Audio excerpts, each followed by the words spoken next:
E a esquerda, apesar de muito unida do ponto de vista político partidário, eles são muito estruturados e bem unidos, do ponto de vista De de, valores, né? Eles não têm valores, são relativizados os e valores por de, e eles. de resposta por meio desses grupos, eles têm agressivado muito mais.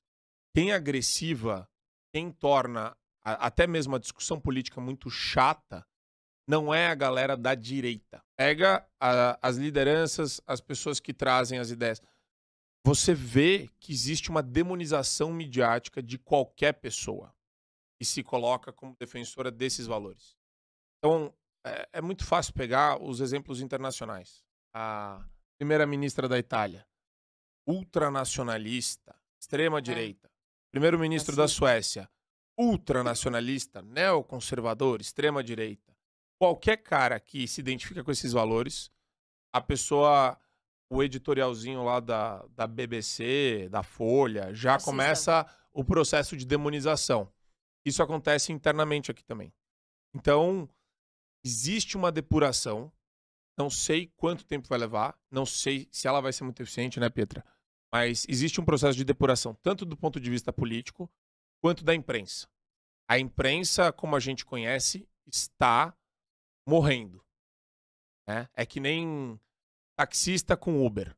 As redes sociais são Uber, é o novo, veio para chegar. Os canais de YouTube independentes vieram para chegar. Os melhores sobreviverão, óbvio. E a imprensa tá ali, ainda com algum poder, ainda com alguma grana, mas o pessoal tá perdido. Aí o que eles fazem? Poxa, como é que a gente vende jornal? Tem que chocar? Não, vamos chocar mais ainda. Pietra Bertonazzi, entendeu? Tem uma menina da Vamos esquerda. pegar a comentarista Petra lá, que tem... Barbinazzi, elas me chamam. Aí, ó, Vamos obrigado, pegar Fernando. os comentaristas e vamos... os Posso cachorros loucos fazer aí um em cima comentário todo de uma mundo. coisa que eu vi esses dias? Obrigada. Muito engraçada, porque eu fiz algum comentário muito básico, assim, que todo mundo da direita hoje faz na Jovem Pan, e aí isso virou uma matéria na Isto É. E aí me mandaram, e eu olhei a capa e tava escrito, saiba que é Pietra, a comentarista que chamou Lula de ladrão ao vivo. Tipo, como se fosse assim, nossa, olha, ela falou que a grama é verde, olha que Era na absurdo. Isto É, Uma parece. novidade, hein? Isto É, não foi o que eu Contou falei? uma novidade. Não, aí a manchete era essa. E aí quando eu entrei pra ver, eu falei, meu, eles devem estar me descascando, mas deixa eu ver o monstro que eles pintaram. E eu entrei e comecei a falar, a Pietra Bertolazzi falou isso, ela é cristã, ela é pró-família, se diz contra o aborto, armamentista. Eu falei assim, tá tudo certo, tipo assim, não tem nenhuma fake news aí, entendeu? Tá tudo, tipo Valeu, assim, valeu. é isso aí mesmo. Só que, e aí, depois eu me dei conta que, assim, a mídia, a imprensa já fez um trabalho tão sujo, demonizando esses valores, que hoje eles não precisam associar endemoniamento a essa cartilha da direita, entendeu? Automaticamente, quando eles te dão esses Esse adjetivos, rótulo. você automaticamente a fascista, a nazista, a taxista, tudo que eles... Aquela lista Daí que a eles já têm. Pietra, ela tem que ter ainda mais algumas, digamos, mais alguns instrumentos na mão dela. Ela tem que ser mais resiliente que o normal. Se ela fosse da esquerda, ela seria censada como uma grande comunicadora, cool, do momento, hypada. Agora, as marcas para a direita já não têm esse apelo. E elas têm medo de falar sobre isso, né? As Porque marcas as de pessoas moda, têm medo. principalmente, da Porque lacração e tal. no subconsciente dessa galera, ainda tá aquele resquício do que a gente fala toda hora de guerra cultural, né? Da normalização de vários absurdos que aconteceram ao longo de décadas. Então, eu viro pra você e falo, cara, não existe racismo estrutural no Brasil. Pra pessoa que já normalizou um caminhão de absurdos, racismo estrutural é só mais um deles, ele fala, como não? O cara aprendeu tudo errado, desde o colégio. Colonialismo ele aprendeu errado, da República ele aprendeu errado, do Império ele aprendeu errado, a história inteira do Brasil tá enviesada na cabeça do cara, tá errada. Então, quer dizer, às vezes a nossa tentativa de criar um ambiente de pelo menos debate de ideias, a gente não quer impor pra ninguém absolutamente nada. E ninguém aqui é defensor de uma... eu tô sempre certo, ou o cara que sempre tem razão. Mas só o fato da gente trazer o debate já nos torna ameaçadores. É um rótulo odioso automático. É um rótulo odioso automático. E ninguém gosta de ser corrigido também. Então tem essa camada de resistência para lidar. Então eu viro pro cara e falo, olha, colonialismo não é essa malvadeza toda que vocês estão falando. Opa, peraí, tá maluco? Eu ouvi meu professor de história falar quando eu tinha 7, 8, 9, 10 anos de idade que os africanos só estão nesse lixo que eles estão hoje na África subsaariana por causa desculpa, por causa do colonialismo. Você tá maluco? Não, peraí, veja com outros olhos. A gente tem vários exemplos que a gente pode pegar, inclusive da África do Sul. Tem coisas certas, muito boas que aconteceram, que ficam até hoje lá, e tem coisas péssimas. Mas não, o pessoal já criou aquela meio que figura do branco e preto e já escolheu o lado e foi. E é muito raso, né, a forma como eles rotulam, intitulam, né? E não precisa ir muito longe, né? O feminismo, por exemplo, você fala que você é antifeminista. Hoje tá um pouco melhor essa questão. Acho que já tem várias pulverizadoras, né, desse... Não dá pra falar que é um movimento, porque a direita não é coletivista, mas é dessa reação contra o feminismo. Mas quando eu comecei a me colocar como antifeminista, cara, parecia que eu tava falando que eu tinha matado a minha mãe. E assim, você tá indo contra um movimento que é contra as mulheres por si só. Só que até você explicar isso, é o que ele falou, as pessoas já estão ali nesse processo há muito tempo. Desde a escola elas aprendem que o feminismo é a defesa da mulher. Ela não sabe por quê, mas ela defende aquilo. Então, aí vai dar, tipo, naquele vídeo que eu fiz com os Potniks na Paulista, eles colocaram uma placa, eu não preciso do feminismo pra nada, convença-me do contrário. E eu tive lá umas 20 feministas militantes, aquela do cabelo azul mesmo, tatuada com a Frida Kahlo, pra discutir comigo, e que abraçavam o movimento, assim, ferrenhamente. Quando elas sentavam na mesa comigo, elas não sabiam falar por que elas eram feministas. Ah, porque eu defendo, porque eu sou contra a violência doméstica. Mas, linda, quem que é a favor da violência doméstica? Você não precisa de um movimento coletivo pra isso. Mas você dá o primeiro susto, e tem que existir essas pessoas que dão esse primeiro susto. Eu costumo ser essa pessoa, só que isso, ao mesmo tempo, cria uma antipatia muito grande de quem tá do lado de lá e quem não tá aberto a ouvir isso. Normalmente são essas pessoas mais vítimas dos movimentos, né? Porque a pessoa que tem mais conhecimento, e talvez esteja nas lideranças dos movimentos, ela até tenha um pouco mais de inteligência e interesse em saber o teu lado. Mas o pessoal que tá na base, que é a massa, que é o povão, né? O afegão médio dos coletivos, ele tem uma tendência a ficar com muita raiva. E aí você levanta toda aquela horda de cancelamentos e xingamentos no Instagram, em tudo que é lugar. Então, Mas você vê, nem sei o que a gente tá falando. E a esquerda, mas é importante também bater nesse ponto. A esquerda prospera na relativização de tudo. Sim. Então, eu relativizo o gênero. Concordo. Poxa, como é que eu crio pauta? Como eles são os criadores da pauta que relativiza gênero, eles definem as regras logo de cara.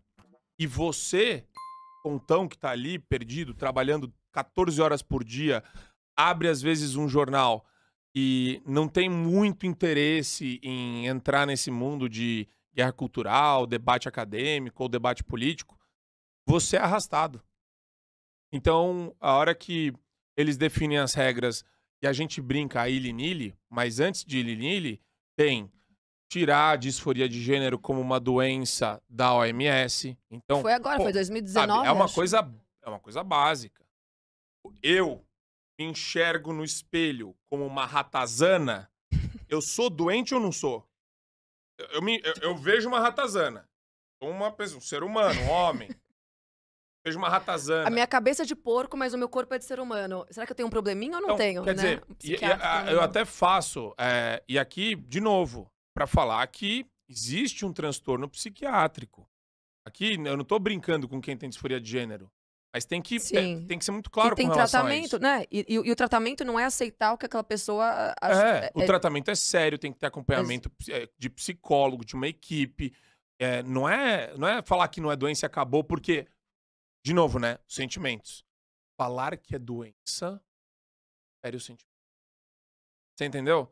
Então, é um tema muito sensível. E as pessoas têm medo de tocar nesse tema, porque eu posso ser cancelado por conta disso que eu falei agora há 2 minutos. Algum mané vir aqui e falar, pô, o Marco Antônio tá zoando com a população transgênera. Com quem tem disforia de gênero. E eu não tô zoando, eu tô falando muito sério. Se eu me enxergo como uma criança, eu sou um homem adulto, eu me enxergo como uma criança, pô, eu tenho um problema. Eu preciso lidar com esse problema. Agora, reconhecer o problema é o primeiro passo pra enfrentá-lo. Sim. Se eu não reconheço o problema e se eu falo que quem reconhece tá me ofendendo, peraí, o que a gente tá fazendo?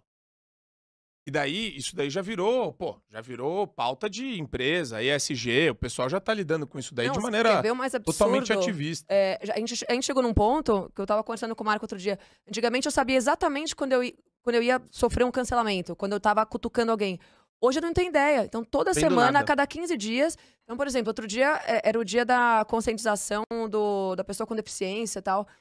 E o simples fato de eu usar algumas palavras, ou assim, realmente, a deficiência cognitiva, ou enfim, essas palavras que eu tô usando não podem, tá? Então, mas eu não sei o que eles usam hoje em dia pra designar pessoas com. Entendi. E no dia, o simples fato de eu usar essas palavras já foi motivo de cancelamento, mas um outro motivo de cancelamento foi. Pra mim, é muito óbvio que uma pessoa que tem autismo ou síndrome de Down precisa de uma educação, né? Uma criança com esses déficits precisa de uma educação especial. Uma criança especial, né? Concordo. Demanda de cuidados especiais.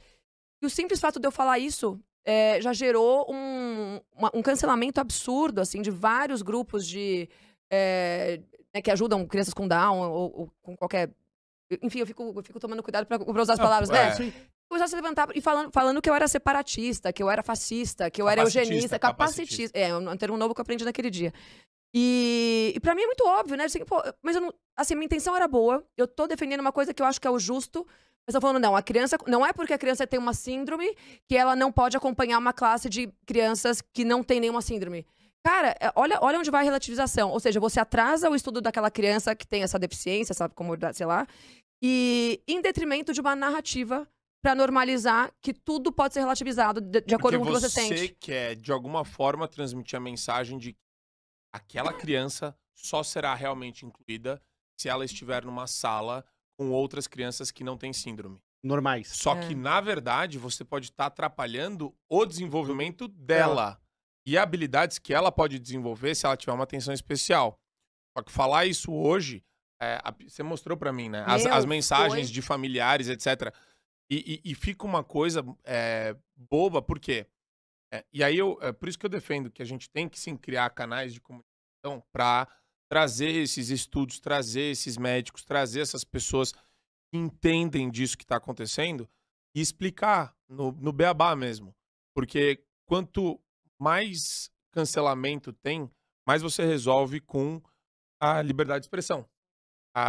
Você traz o discurso você combate racional. a mentira com a verdade, né? E o discurso racional tratora qualquer tipo de pessoa que se sentir ofendida por bobagem.